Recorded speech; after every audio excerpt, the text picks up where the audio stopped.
तो आज का जो हमारा टॉपिक है, आज का हमारा टॉपिक है एयर प्रेशर एंड विंड, वायु दाब और पवन। यह किस प्रकार से भारत की जलवायु को प्रभावित करने में सहायक होते हैं या उनको प्रभावित करते हैं। आइए आज इसके ऊपर हम डिबेट करते हैं, बात करते हैं। जब हम बात करते हैं भारत की जलवायु को प्रभावित करने वाले कुछ प्रमुख कारकों के बारे में, तो इसके पहले हमने अगले क्लास में, इससे पिछले क्लास में हमने बात किया था कल स्थल और उच्चावच के बारे में बात किया था। हमने कल बात किया था ना स्थल और उच्चावच के बारे में। आपका जो पहला टॉपिक था लोकेशन एंड रिलीफ के बारे में हमने कल बात किया था, और आज हम बात कर रहे हैं क्या, एयर प्रेशर और विंड के बारे में बात कर रहे हैं। तो कल हमने इस बात को देखा था कि वहां पर हमारा लोकेशन और हमारा जो रिलीफ है वो किस प्रकार से हमारे इंडिया के क्लाइमेट को इम्पैक्ट करता है।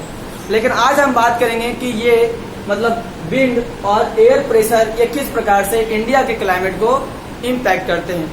तो ये भारत की क्लाइमेट को तीन तरह से इम्पैक्ट करते हैं, प्रभावित करते हैं। वो तीन कौन कौन से हैं? तो इसमें पहला है आपका क्या, पहला है वायु दाब।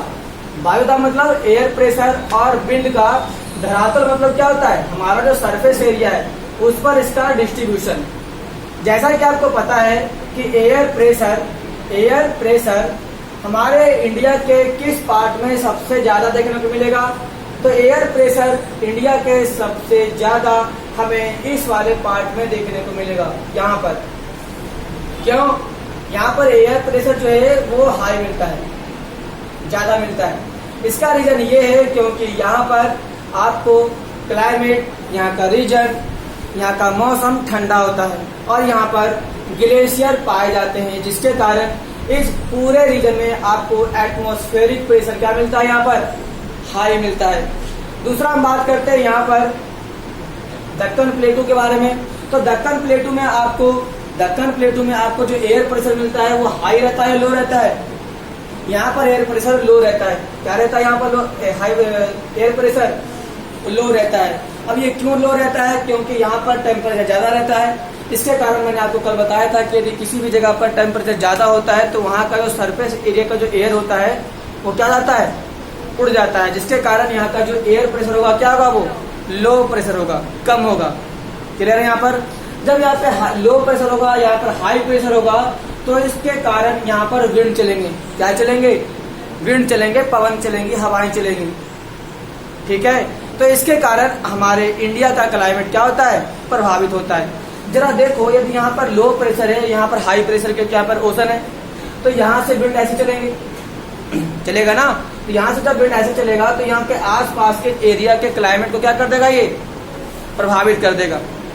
यहाँ पर यदि हम बात करें तो यहाँ पर हाई प्रेशर है, यहाँ पर हाई प्रेशर है, तो यहाँ के आसपास वाले एरिया में क्या कर चलेगा, विंड चलेंगे, ठंडे ठंडे विंड चलेंगे, कोल्ड वाले। तो इसके कारण यहाँ के आसपास के एरिया को प्रभावित करेगा। ठंडी के दिनों में दिल्ली का टेम्परेचर बहुत ज्यादा रहता है, लेकिन गर्मी के टाइम में उतना ही ज्यादा टेम्परेचर रहता है। वाई? क्यों रहता है इतना? क्योंकि गर्मी के टाइम में यहाँ पर लू चलती है, तो क्या चल रही है, यहाँ पर विंड चल रही है। तो इस प्रकार के विंड, लोकल विंड, स्थानीय पवनें। तो यहाँ पर स्थानीय पवनें चलती है, तो इस वाले एरिया का, रीजन का जो टेम्परेचर वो क्या कर देती है, बढ़ा देती है। लेकिन ठंडी में क्या होता है, कि ऊपर से नीचे की ओर हवाएं आती है, ऊपर से नीचे की ओर हवाएं आती है ना। अब ये ऊपर से नीचे की ओर हवाएं क्यों आती है, इसके ऊपर हम बात करें तो इसके लिए आपको समझना पड़ेगा, हमारे ग्लोब को समझना पड़ेगा। जरा देखते हैं ग्लोब के बारे में। ये ग्लोब दिख रहा है आपको? इस ग्लोब में आप क्या देखते हैं, ये तीन रेखाएं मिलती है आपको, मिलती है ना। लेकिन जब सन यहाँ से इधर की ओर लौटता है, हमारा जो सूरज है जब वो यहाँ से यहाँ की ओर लौटता है, तो यहाँ पे जो हमारा जो नॉर्थ पोल है, तो नॉर्थ पोल ठंडा होता है, ना। और यहाँ पर जब सन आएगा, इधर सन आएगा, तो इस वाले एरिया का रीजन क्या होगा, गर्म होगा, ठंडा होगा, गर्म होगा। तो यहाँ का एटमॉस्फेरिक प्रेशर लो होगा या हाई होगा, लो होगा। तो यहाँ से हवाएं किधर क्यों चलेगी, नीचे क्यों चलेगी या नहीं चलेगी। लेकिन जब सन यहाँ पर होता है हमारा, सन कहाँ पर होता है हमारा, यहाँ पर होता है, तो यहाँ पर लो प्रेशर होगा या हाई प्रेशर होगा, लो प्रेशर। क्योंकि यहाँ पर सूरज है ना हमारा, सूरज यहाँ पर है तो लो प्रेशर यहाँ पर होगा, तो इसके कारण विंड कहाँ से किधर क्यों चलेगी, नीचे से ऊपर क्यों चलेगी, चलेगी ना। तो यहाँ पर गर्मी के टाइम में हमारे दिल्ली में यहाँ का टेम्परेचर ठंडा रहना चाहिए क्योंकि यहाँ पे ऊपर हिमालय हमारा, लेकिन गर्मी रहता है। क्यों? क्योंकि विंड यहाँ से ऊपर की चल रही है, तो इसके कारण जो लू आता है ये भी दिल्ली को क्या कर देता है, और गर्म कर देता है। क्लियर है? यहाँ तक समझ में आ गया आपको? तो पहला टॉपिक तो समझ में आ गया कि ये कैसे हमारे भारत की जलवायु क्या क्या करता है, प्रभावित करता है। यहाँ तो कोई डाउट है आपको? समझ में आ गया? चलिए आए दूसरे पे देखते हैं। देखो दूसरा कहता है क्या, भूमंडलीय मतलब ग्लोबल। हमारा जो भूमंडलीय मौसम है, इस मौसम को कई सारे कारक निर्धारित करते हैं। हमारा जो मौसम है, आज का जो मौसम है, ये कई सारी चीजों से डिपेंड करता है।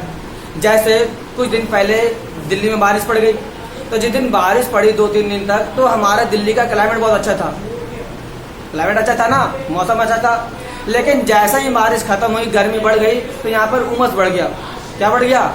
उमस। जब उमस बढ़ गया तो उमस बढ़ने के कारण क्या हुआ, उमस बढ़ने के कारण हमारे शरीर चिपचिपा से हो रहा है ना, चिपचिपा सा। तो ये हमारे मौसम को क्या कर रहा है, इफेक्ट कर रहा है, प्रभावित कर रहा है। तो मौसम को प्रभावित करने वाले भी कुछ छोटे मोटे कारक हो सकते हैं, तो वो कौन कौन से हो सकते हैं, तो आइए देखते हैं। तो वो है हमारा क्या, वायु संहिताएं, और दूसरा है जेट धाराएं।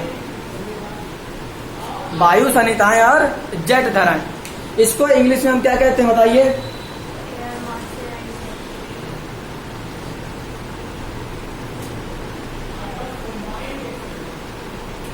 यस, एयर मॉइस्चर और जेट स्ट्रीम कहते हैं। जब इसके बारे में बात करते हैं तो किस प्रकार से हमारे आसपास के मौसम को प्रभावित करते हैं, तो ये देखो मौसम के, हमारे मौसम को इम्पैक्ट करने के लिए इसका बहुत बड़ा रोल होता है। जरा देखें कैसे। तो आपको पता है कि जब भी जेट धाराएं चलती है, जेट धाराएं, जेट स्ट्रीम, तो ये किधर से किधर क्यों चलती है? जेट स्ट्रीम हमेशा ही हमारे अर्थ से ऊपर क्यों चलती है, अर्थ से ऊपर क्यों चलती है? जब अर्थ से ऊपर के जेट स्ट्रीम चलेगी तो यहाँ के आसपास का जो एयर होगा वो क्या होगा, खाली हो जाएगा। तो यहाँ पर कैसा एयर प्रेशर जनरेट होगा, हाई या लो? यहाँ पर जनरेट होगा लो प्रेशर, क्योंकि आपका हवा उड़ गई ना ऊपर की ओर, उड़ गई ना भाई। तो यहाँ पर लो प्रेशर जनरेट हुआ, तो लो प्रेशर जब जनरेट होगा यहाँ पर, तो इसके कारण आसपास का एयर जो है उसको फील करने के लिए आएगा नहीं आएगा? तो जब ये फील करने के लिए आएगा, तो यदि ये समुद्र के किनारे है तो यहाँ का क्लाइमेट भी क्या होगा, इम्पैक्ट करेगा, प्रभावित करेगा। तो वहां की जलवायु क्या होती है, वहां की जलवायु उसके कारण, इस जेट स्ट्रीम के कारण प्रभावित होती है। कन्फर्म है? यहाँ तक समझ में आ गया? देखो वायु संहिता कहते हैं, वायु संहिता का मतलब होता है कि बहुत बड़ा वायु का मास होना, बहुत बड़ा वायु का मास, मतलब कह सकते हैं यहाँ पे एयर प्रेशर ज्यादा है। जब वहां पर एयर प्रेशर ज्यादा है तो कैसे जरा देखो, अब यहाँ पर अभी बरसात का टाइम आ चुका है, दिल्ली में, पूरे भारत में आ चुका है बरसात का टाइम, मौसम का टाइम आ चुका है। मॉनसून जैसे इंडिया में आता है तो बारिश होती है और गर्मी भी रहती है, बारिश भी हो रही है और गर्मी भी हो रही है। जब बारिश और गर्मी दोनों एक साथ होगी तो इन दोनों के होने के कारण क्या देखने को मिलेगा आपको, यहाँ पर मॉइस्चर ज्यादा देखने को मिलता है ना। तो हमारे इन्वायरमेंट में वायु के अंदर मॉलिक्यूल्स जो होते हैं, हमारे जो वायु के कण है, हवा के जो कण है, ये कण आपस में क्या होते हैं, इसके ऊपर सटना चालू कर देते हैं, क्योंकि पानी है, हमारे इन्वायरमेंट में पानी है ना। तो पानी क्या करेगा, एक मॉलिक्यूल इसके ऊपर जमना चालू कर देगा, जिसके कारण ये सारे कचड़े, धूल, गर्दे, कण सब जम जाते हैं ना, जो हमारे शरीर पर चिपक जाते हैं, जिसके कारण हमारा शरीर क्या होता है, चिपचिपा सा लगता है, पता नहीं लगता।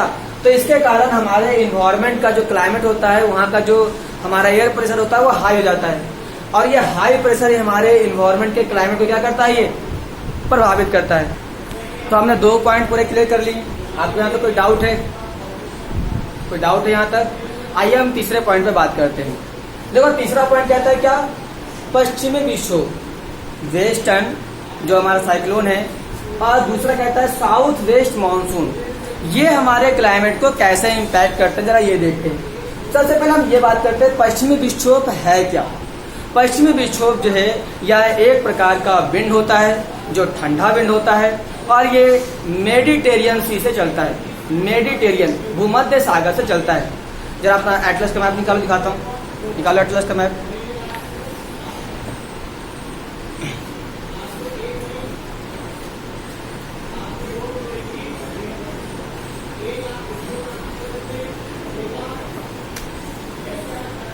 देखो यहाँ पे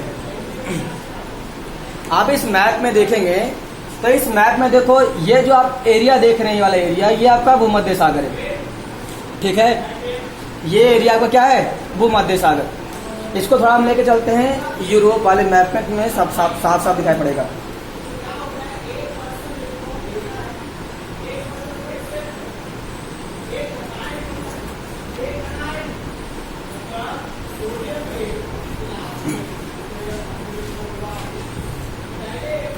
देखो ये देख रहे हो यूरोप, ये यूरोप है ना, यूरोप एकदम बड़ा वाला मैं दिखाता हूँ इसका। देखो ये यूरोप दिख रहा है, ये हमारा। तो इस यूरोप के यहाँ पे देखो ये मेडिटेरियन सी है यहाँ पे। तो ये जो मेडिटेरियन सी है, यहाँ से हवाएं चलती इधर की ओर, इधर की हवा चलती है, इधर की ओर हवाएं चलती है, ठीक है ना। तो जब इधर की ओर हवाएं चलेगी तो इधर की ओर तो है एशिया हमारा, एशिया हमारा इधर की ओर ही है ना। तो देखो जब ये आगे की ओर चलती है तो आगे की ओर यहाँ से आगे की ओर बढ़ती है, और ये जब आगे की ओर बढ़ती है तो ये हिमालय के पास आती है। कहाँ पर? हिमालय के पास आती है। देखो ये ऐसे चलती है, ये ऊपर से चलती है, मेडिटेरियन से चलती है ये, और ये आगे की ओर बढ़ती है। जब ये आगे की ओर बढ़ती है तो ये हिमालय के यहाँ पर आती है, हिमालय के यहाँ पर, और ये दो पार्ट में डिवाइड हो जाती है, दो पार्ट में। एक चला जाता है आपका तिब्बत के पठार की ओर, और दूसरा चला जाता है आपका कहाँ पर? दूसरा चला जाता है आपका हमारे हिमालय के नीचे वाले क्षेत्रों में। तो यहाँ नीचे जब आता है तो इस वाले एरिया में उस समय जनवरी के टाइम में बरसात होती है, होती है नहीं होती?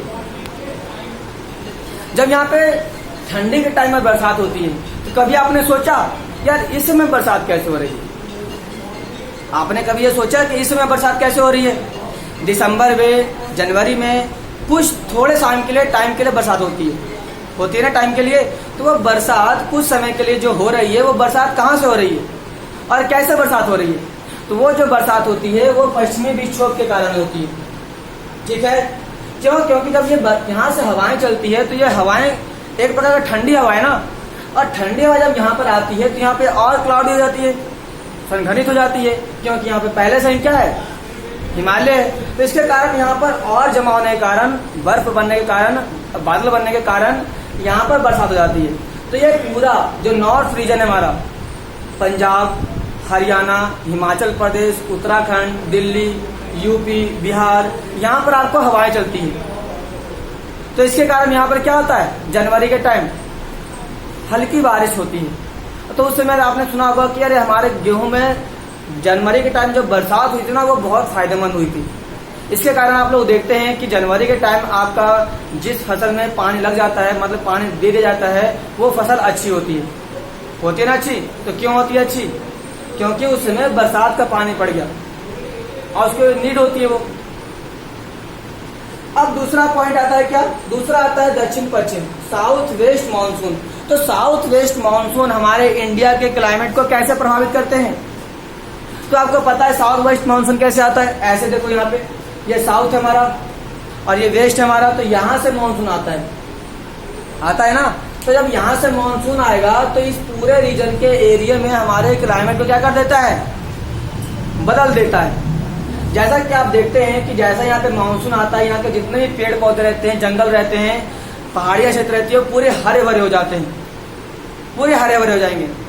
अभी के टाइम में आप यदि साउथ इंडिया के कोई न्यूज देख रहे होंगे तो आप जाके देखिए कि यहाँ का पूरा एरिया भी लबालब मिलेगा आपको। आपने कुछ दिन नाम सुना होगा, कुछ दिन पहले गुजरात में, महाराष्ट्र में, कर्नाटक में, केरल में बरसात के कारण रोडों पे पानी जमा हो चुकी है, फ्लड जैसी देखने को मिल रही है। राजस्थान में बरसात हो रही है ना। तो इसके कारण यहाँ के आसपास के क्लाइमेट को, मौसम को परिवर्तन कर दिया है। क्या कर दिया है? बदल दिया, चेंज कर दिया। ये केवल क्या यहीं पे करता है? नहीं, बल्कि यहाँ के साथ साथ पूरे नॉर्दर्न प्लेन, ईस्टर्न घाट, वेस्टर्न घाट और इस पूरे एरिया में करता है। तो ये हमारे इंडिया के क्लाइमेट को क्या कर रहा है? चेंज कर रहा है। तो क्या आपको 3 पॉइंट समझ में आ गए कि भारत की जलवायु को कैसे प्रभावित करते हैं? यहाँ तो कोई डाउट है? चलो अब हम इसके नेक्स्ट पॉइंट पे बात करते हैं।